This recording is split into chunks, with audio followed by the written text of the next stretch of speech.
धनपुर गांव की सुबह बड़ी प्यारी होती थी। सूरज जैसे ही खेतों के पीछे से झांकता, मुर्गे बांग देने लगते, गायें रंभाने लगतीं और बच्चे स्कूल के लिए दौड़ते दिखाई देते। कच्ची गलियों में चूल्हों का धुआं उठता और हवा में मिट्टी व गोबर की मिली-जुली खुशबू फैल जाती। लेकिन इस सुंदर गांव में एक ऐसा नाम था जिसे सुनते ही लोगों की मुस्कान गायब हो जाती थी।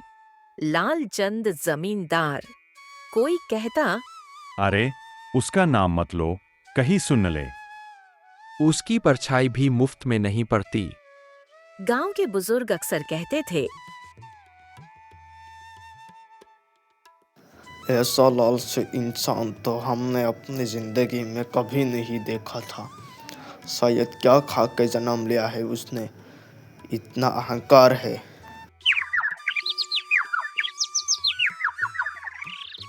गांव के बीचों बीच एक बड़ी सी हवेली थी। ऊंचे दरवाजे, मोटी दीवारें और हर कोने में ताले ही ताले। ऐसा लगता था जैसे हवेली नहीं, पैसों की जेल हो। उसी हवेली में रहता था जमींदार लालचंद। लालचंद का पेट आगे निकला हुआ, मूंछें इतनी बड़ी कि चिड़िया बैठ जाए और आंखें हमेशा पैसों की गिनती में लगी रहती। वह सोता भी था तो सपने में सिक्के ही देखता था। सुबह उठते ही वह सबसे पहले तिजोरी खोलता और गिनता। अरे, ये पैसा थोड़ा फटा हुआ क्यों लग रहा है मुझे? शायद रखते समय फाड़ गया। उसका मानना था, दुनिया में सबसे बड़ा रिश्ता पैसा है।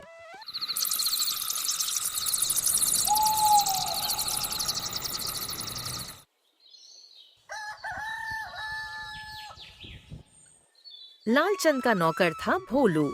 नाम भोलू, लेकिन दिमाग पूरा तेज। मालिक, आज आप कुछ ज्यादा ही खुश लग रहे हैं, क्यों मालिक? हा हा हा हा हा हा हा। भोलू, आज ब्याज का पैसा आया है, इसलिए मैं खुश लग रहा हूँ तेरे को। आज मैं खुश नहीं रहा। काश कभी मैं भी इतना खुश हो पाता तो कितना अच्छा लगता। भोलू ने हिम्मत जुटाई और बोला, मालिक, इस महीने की तनख्वाह देने की समय हो गया है मालिक। लालचंद चौंका जैसे किसी ने उसकी तिजोरी लूट ली हो। भोलू, तू मुझे हर महीने तनख्वाह क्यों मांगता रहता है? पैसों की इतना ज़रूरत है क्या तुझे? क्योंकि मुझे हर महीने भूख लगती है मालिक, इसीलिए मांगता हूँ। भूख तो मुझे भी लगती है। क्या मैं किसी से तनख्वाह मांगता देखा है तुमने? बताओ, क्या मैं किसी से मांगता हूँ? आप तो खुद जमींदार और मालिक हैं, आप भला किसी से क्यों पैसा मांगोगे, है ना? इसलिए तो मैं समझदार भी हूँ, तेरा जैसा गधा नहीं। फिर उसने भोलू से पूछा, तुम हर रोज खाना खाते हो ना? हाँ मालिक, मैं तो रोज खाना खाता हूँ, पर बस वही तेरी तनख्वाह है। इतना लालच मत करो, नहीं तो एक दिन तुम्हें पछताना पड़ेगा। इतना लालच बुरी वाला होता है। भोलू मन ही मन बोला, इतना लालच तो आप भी मत कीजिए मालिक। उसी दिन कुछ किसान हवेली के बाहर खड़े थे, फटे कपड़े, थके चेहरे।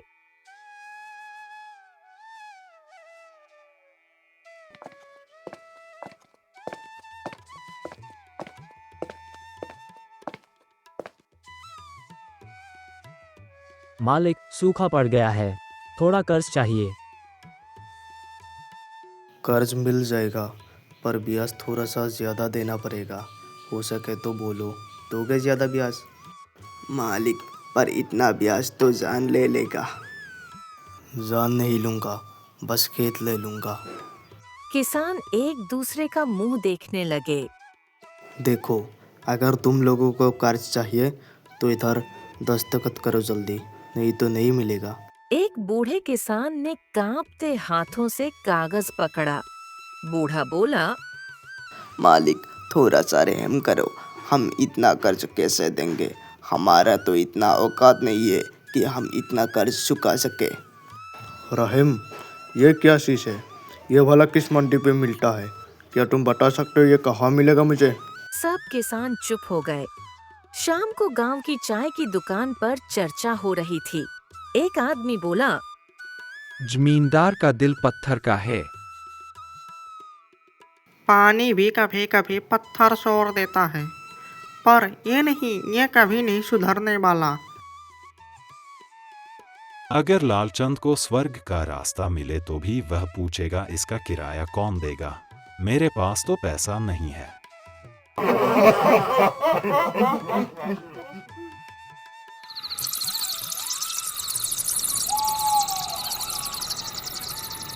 रात को गांव के कुछ समझदार लोग पेड़ के नीचे जमा हुए और वही चतुरु मास्टर ने बोला, अब इसे सबक सिखाना ही पड़ेगा। लेकिन मास्टर जी कैसे? कॉमेडी के रास्ते।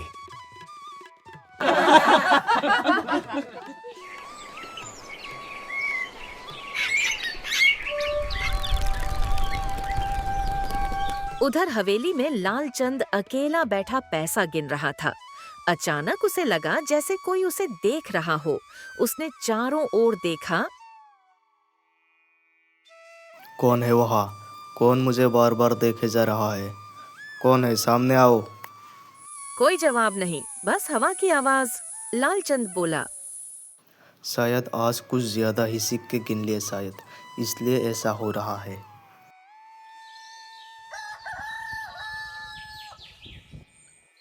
अगली सुबह गांव के पुराने पीपल के पेड़ के नीचे पंचायत जमी। कोई धीरे बोल रहा था, कोई चारों तरफ देख रहा था कि कहीं जमींदार का आदमी तो नहीं सुन रहा। भाइयों, अगर ऐसे ही चलता रहा तो ये लालचंद हमारी हड्डियां भी गिरवी रखवा लेगा। हमें जल्द से जल्द कुछ न कुछ करना पड़ेगा, नहीं तो आने वाले समय में बहुत मुसीबत हो सकता है। कुछ न कुछ उपाय छचना पड़ेगा। लेकिन मास्टर जी, हम कर भी क्या सकते हैं?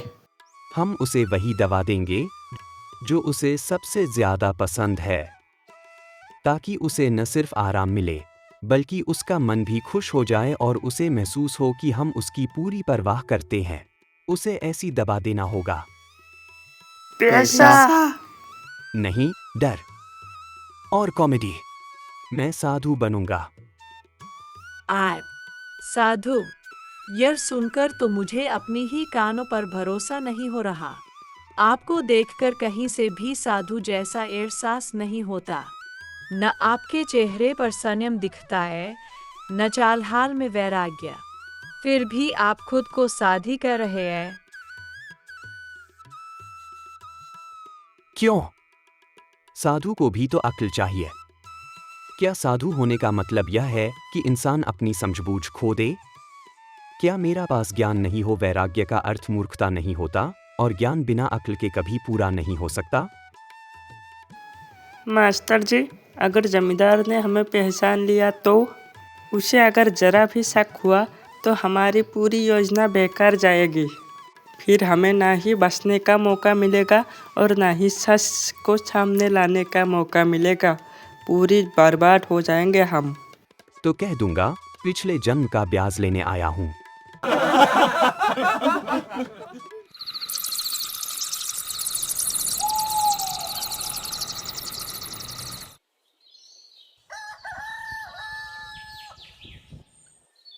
अगले दिन गांव में ढोल नगाड़े की आवाज गूंजी। एक अजीब सा साधु आ रहा था।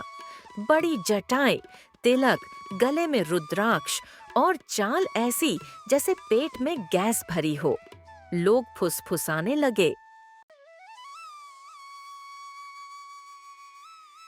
लगता है कोई साधारण इंसान नहीं, बल्कि बहुत बड़ा पहुंचा हुआ साधु है, जिसके चेहरे से ही ज्ञान और अनुभव झलकता है। शायद पेट ज्यादा बाहर निकला हुआ लग रहा है मुझे, इसलिए ये लोग ऐसा बोल रहा है। मुझे आगे से ध्यान रखना पड़ेगा ये सब।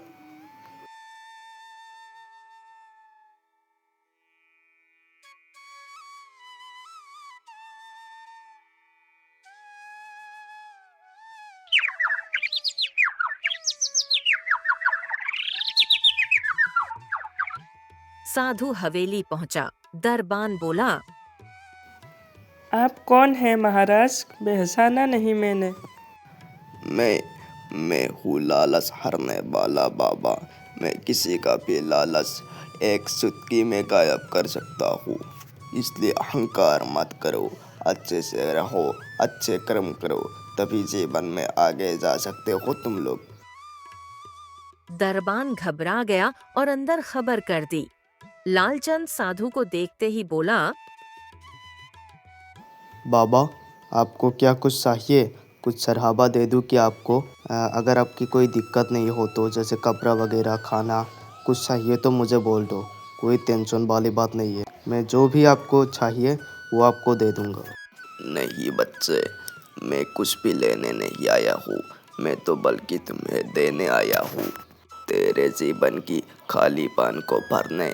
मैं तो इसलिए आया हूँ, तेरे मुंह, तेरे लुभ सब कुछ मैं गायब कर दूंगा, तू बस मेरे शरण में आ जा। असम का एक छोटा सा गांव, जहां जनवरी की ठंडी हवाओं ने माहौल को सर्द बना दिया था। हर ओर हरियाली और खेतों की खुशबू थी। इसी माहौल में असम का सबसे प्रमुख पर्व माघ बिहू आने वाला था। यह पर्व न केवल फसल कटाई के उत्सव का प्रतीक है, बल्कि यह समाज, रिश्तों और प्रकृति के साथ सामंजस्य का प्रतीक भी है। बिहू की तैयारी, सूरज ढल चुका था, आसमान लालिमा लिए हुए था। अंकुर और अजय गांव के किनारे पेड़ों के पास लकड़ियां इकट्ठा कर रहे थे। उनके हाथ मिट्टी और धूल से सने हुए थे, पर उनके चेहरों पर उत्साह झलक रहा था। अजय, हमें दादाजी ने कहा है कि मेजी, लकड़ी का ढांचा, बड़ा और मजबूत बनाना है। यह हमारा गांव का सबसे बड़ा मेजी होना चाहिए। हाँ अंकुर, लेकिन यह काम इतना आसान नहीं है। क्या तुम जानते हो मेजी जलाने का असली मतलब क्या है? अंकुर ने थोड़ी देर सोचा और कहा, दादाजी से पूछते हैं, वह हर चीज के बारे में जानते हैं। लकड़ियां लेकर दोनों बच्चे गांव की ओर लौटे। दादाजी अपनी चौपाल पर बैठे थे। उन्होंने बच्चों को देखकर मुस्कुराते हुए कहा, आओ बेटा, क्या बात है, बहुत मेहनत कर रहे हो। दादाजी, हमें बताइए कि माघ बिहू क्यों मनाया जाता है और ये मेजी जलाने का क्या मतलब है? तुम्हें माघ बिहू की पूरी कहानी सुनाऊंगा, लेकिन पहले यह समझ लो कि यह त्योहार केवल फसल काटने का उत्सव नहीं है, बल्कि यह हमारी प्रकृति के प्रति आभार व्यक्त करने का एक तरीका है। यह हमें सिखाता है कि कैसे हम अपने अन्नदाता और प्रकृति के साथ सामंजस्य में रहें। बहुत समय पहले जब हमारे पूर्वज खेती शुरू कर रहे थे, तो उन्होंने देखा कि प्रकृति के बिना जीवन असंभव है। इसलिए उन्होंने एक ऐसा पर्व शुरू किया जिसमें फसल काटने के बाद भगवान अग्नि को धन्यवाद दिया जाता है। मेजी जलाने का मतलब है कि हम बुरी आत्माओं और नकारात्मक ऊर्जा को खत्म कर रहे हैं और अपने भविष्य के लिए सुख समृद्धि की कामना कर रहे हैं। अंकुर और अजय ने यह सुनकर कहा, तो दादाजी, यह केवल एक धार्मिक क्रिया नहीं है, बल्कि यह हमारी सोच को भी शुद्ध करता है। बिल्कुल सही। यही कारण है कि इस दिन हम एक दूसरे से मिलते हैं, खाते पीते हैं, नाचते गाते हैं। यह केवल त्योहार नहीं, जीवन का उत्सव है। अगले दिन सुबह अंकुर की माँ रसोई में व्यस्त थी। चावल का आटा, तिल और गुड़ की खुशबू पूरे घर में फैल गई थी। आंटी, क्या आप यह मिठाइयाँ माघ बिहू के लिए बना रही हैं? हाँ बेटा, ये तिल पिठा और लड्डू है। ये त्योहार की खासियत है। इसे बनाना आसान नहीं है, पर यह हमारे बिहू का मुख्य हिस्सा है। अंकुर ने हंसते हुए कहा, माँ, हमें भी सिखाओ, हम भी मदद करेंगे। माँ ने दोनों बच्चों को आटे के छोटे छोटे गोले बनाने को कहा। बच्चे खेल खेल में काम करने लगे। मेजी बनाने का उत्साह गांव के हर कोने में उत्साह था। पुरुष और महिलाएं मिलकर मेजी बनाने में लगे थे। लकड़ियों का ढांचा बड़ा और सुंदर बनाया गया। दादाजी गांव वालों से, यह मेजी केवल लकड़ी का ढांचा नहीं है, यह हमारे विश्वास और परंपराओं का प्रतीक है। इसे पूरी श्रद्धा से बनाना चाहिए।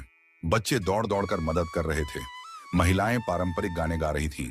बिहू की रात, आखिरकार माघ बिहू की रात आ गई। पूरा गांव मेजी के पास इकट्ठा हुआ। चांदनी रात में मेजी की ऊंचाई और अधिक भव्य लग रही थी। दादाजी ने सभी को संबोधित करते हुए कहा, यह अग्नि हमें सिखाती है कि बुराई को खत्म करो और अच्छाई का रास्ता अपनाओ। हमारी फसल में जो भी कमी बेशी हुई हो, उसके लिए भगवान से क्षमा मांगो। जैसे ही मेजी जलाई गई, उसकी लपटें आसमान तक पहुंची। बच्चे ताली बजाने लगे और हर ओर उल्लास का माहौल बन गया। अगले दिन सुबह सभी गांव वाले एक दूसरे के घर मिठाइयां लेकर गए। यह दिन केवल त्योहार मनाने का नहीं था, बल्कि रिश्तों को मजबूत करने का भी था। अंकुर, यह त्योहार मुझे सिखाता है कि खुशी बांटने से बढ़ती है। हाँ, और हमें अपनी परंपराओं को कभी नहीं भूलना चाहिए। दादाजी ने बच्चों को पास बुलाया और कहा, देखो, यह त्योहार केवल आनंद का ही नहीं, बल्कि प्रकृति के प्रति हमारी जिम्मेदारी का भी प्रतीक है। हमें हमेशा अपने खेतों, पानी और जंगलों का ध्यान रखना चाहिए। दादाजी, मैं बड़ा होकर एक किसान बनूंगा और प्रकृति की सेवा करूंगा। यह तुम्हारी सबसे बड़ी सेवा होगी बेटा। माघ बिहू का त्योहार केवल एक परंपरा नहीं, बल्कि जीवन का संदेश है। यह सिखाता है कि हमें प्रकृति, अन्नदाता और अपने रिश्तों का सम्मान करना चाहिए। गांव में हर ओर खुशी का माहौल था। बच्चे, बूढ़े और जवान सभी इस पर्व में अपनी अपनी तरह से योगदान दे रहे थे। इस कहानी के माध्यम से हमें यह समझना चाहिए कि त्योहार केवल मनोरंजन के लिए नहीं, बल्कि जीवन के मूल्यों को सीखने और सिखाने का माध्यम भी होते हैं।